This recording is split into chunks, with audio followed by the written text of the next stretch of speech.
Christ in Majesty or Christ in Glory is the Western Christian image of Christ seated on a throne as ruler of the world, always seen frontally in the center of the composition, and often flanked by other sacred figures, whose membership changes over time and according to the context. The image develops from early Christian art, which directly borrowed the formulae of depictions of the enthroned Roman emperor. In the Byzantine world, the image developed slightly differently into the half-length Christ Pantocrator, Christ, ruler of all, a usually unaccompanied figure, and the desis, where a full-length enthroned Christ is entreated by Mary and Saint John the Baptist, and often other figures. In the West, the evolving composition remains very consistent within each period until the Renaissance, and then remains important until the end of the Baroque, in which the image is ordinarily transported to the sky. Development of the image. From the latter part of the 4th century, a still beardless Christ begins to be depicted seated on a throne on a dais,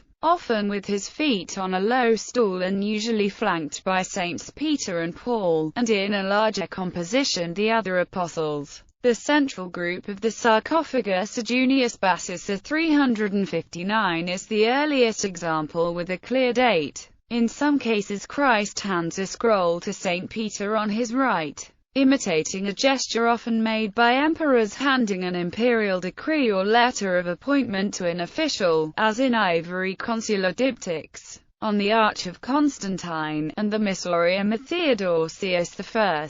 This depiction is known as the Traditio Legis, or Christ the Lawgiver. The apostles are indeed officials, to whom the whole world is entrusted, wrote St. John Chrysostom. This depiction tends to merge into one of Christ the Teacher, which also derives from classical images of bearded philosophers. Other imperial depictions of Christ, standing as a triumphing general, or seated on a ball representing the world, or with different companions, are found in the next centuries. By the 7th century the Byzantine Christ Pantocrator holding a book representing the Gospels and raising his right hand has become essentially fixed in the form it retains in Eastern Orthodoxy today. Christ triumphant had a separate future development, usually standing, often with both hands raised high. The Pantocrator figure first became half-length because large versions filled the semi-dome of the apse of many, if not most, decorated churches. A full-length figure would need to be greatly reduced for the head to make maximum impact from a distance. The gesture Christ makes has become one of blessing, but is originally an orator's gesture of his right to speak. The desis became standard at the center of the templon beam in Orthodox churches and the templin's successor, the iconostasis, and is also found as a panel icon.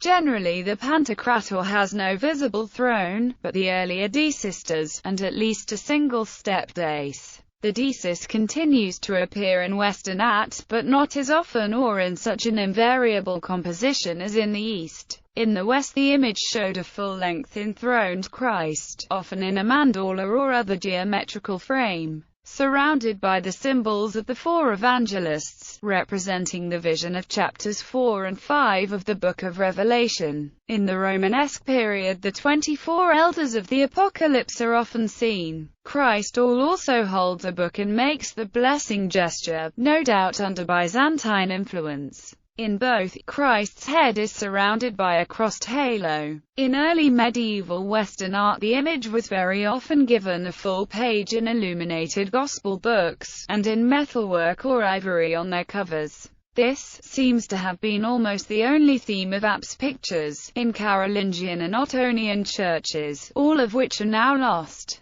although many examples from the period survive in illuminated manuscripts. From the Romanesque period, the image in the West often began to revert to the earliest, more crowded conception, and archangels, apostles and saints, now often all facing inwards towards Christ, appear, as well as the beasts emblematic of the evangelists and the 24 elders. This development paralleled the movement towards a more realistic depiction of the heavenly court seen in the increasingly popular subjects of the Mystara and the coronation of the Virgin by Christ. A Christ in Majesty became standard, carved in the tympanum of a decorated Gothic church portal, by now surrounded by a large number of much smaller figures around the archive vaults. In painting, the Ghent altarpiece is the culmination of the Gothic image, although a minority of art historians believe that in this case it is God the Father, not Christ, who is shown in Majesty.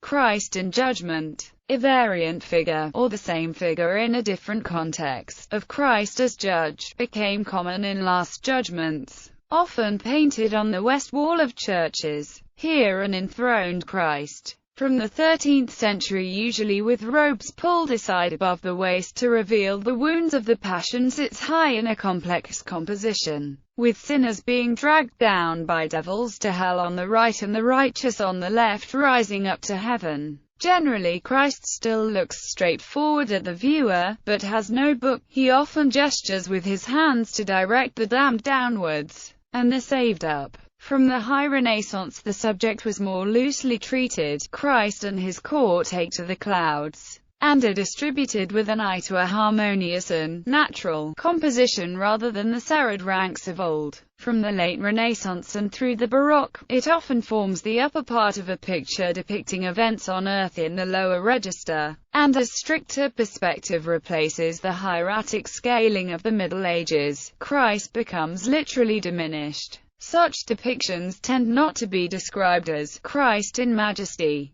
Although they are the linear development of the earlier image, the main subject has become the human events in the foreground, such as the martyrdom of a saint, to which Christ is now a rather distant witness. Gallery. Old reproduction of the sarcophagus of Junius Bassus, with a Traditio Legis. Detail of 4th century sarcophagus, Basilica of Sant'Ambrogio in Milan. 11th century Byzantinesque mosaic on the facade of the Basilica of San Frediano, Lucca, Italy. Christ in Majesty with the symbols of the Evangelists. South Portal, Benedictine Monastery at Innichen, South Tyrol. Vézelay, Christ in Judgment. Conques, Abbey Saint Foy, Christ in Judgment. Portal of Chartres Cathedral. The Minster at Bern, with Christ in Majesty surrounded by the Apostles in the archive vault, and a Last Judgment in the tympanum. Last Judgment by Fra Angelico, 1425–31. Christ in Majesty from Godescalc Evangelistry. Mei Esters Domini, page from Codex Amiatinus, Firenze, Biblioteca Medicia Lorenziana.